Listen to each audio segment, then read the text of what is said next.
প্রথম দুদফায় উত্তরবঙ্গে মোট 6টি আসনে ভোট গ্রহণ করা হয়েছিল। ফল যে 6-0 হতে চলেছে তার ভবিষ্যৎবাণী করেছিলেন বিজেপির রাজ্য সভাপতি সুকান্ত মজুমদার। ইতিমধ্যেই রাজ্যে চতুর্থ দফার ভোট পর্ব শেষ হয়েছে। মোট 18 আসনে ভোট গ্রহণ করা হয়েছে। তারপরেই বিজেপির ফল নিয়ে মুখ খুলেছেন রাজ্য সভাপতি।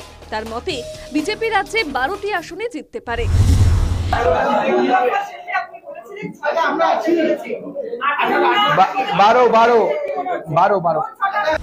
দক্ষিণবঙ্গের অধিকাংশ আসনে ভোট গ্রহণ এখনই বাকি। গত লোকসভা নির্বাচনের মতো এবারও কি দক্ষিণবঙ্গ মুখ ফেরাচ্ছে বিজেপি থেকে? আগাম আঁচ পেয়ে এমনই মন্তব্য করলেন বিজেপির রাজ্য সভাপতি। আর এজন্যই দলের দুর্বল সংগঠনই কি দায়ী তা নিয়ে জল্পনা শুরু হয়েছে বিজেপির অন্তরে। যদিও এ নিয়ে বিজেপিকে কটাক্ষ করতে ছাড়েনি তৃণমূল। পদ্ম শিবির আরও কম আসন পাবে বলেই জানিয়েছে তারা। দক্ষিণবঙ্গে সংগঠনের ক্ষেত্রে আত্মবিশ্বাসী নয় বিজেপি, অথবা দক্ষিণবঙ্গের সংগঠনের হাল ফেরাতে কি ব্যর্থ বিজেপি নেতৃত্ব?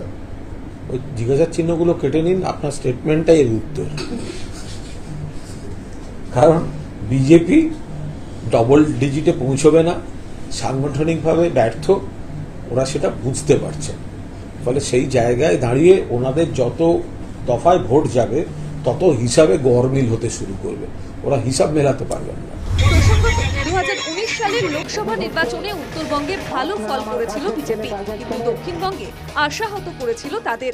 13টি আসনে নির্বাচনের মধ্যে জয়ী আসনের বা সম্ভাবনাময় জয়ী আসনের সংখ্যা তিনি নিজেই বলছেন 12। তাহলে কোথাও গিয়ে সংগঠনের প্রতি কি ভরসা হারাচ্ছে বঙ্গ বিজেপি নেতৃত্ব, যেখানে দক্ষিণবঙ্গের সিংহভাগ আসনের নির্বাচনে পর্যন্ত বাধা?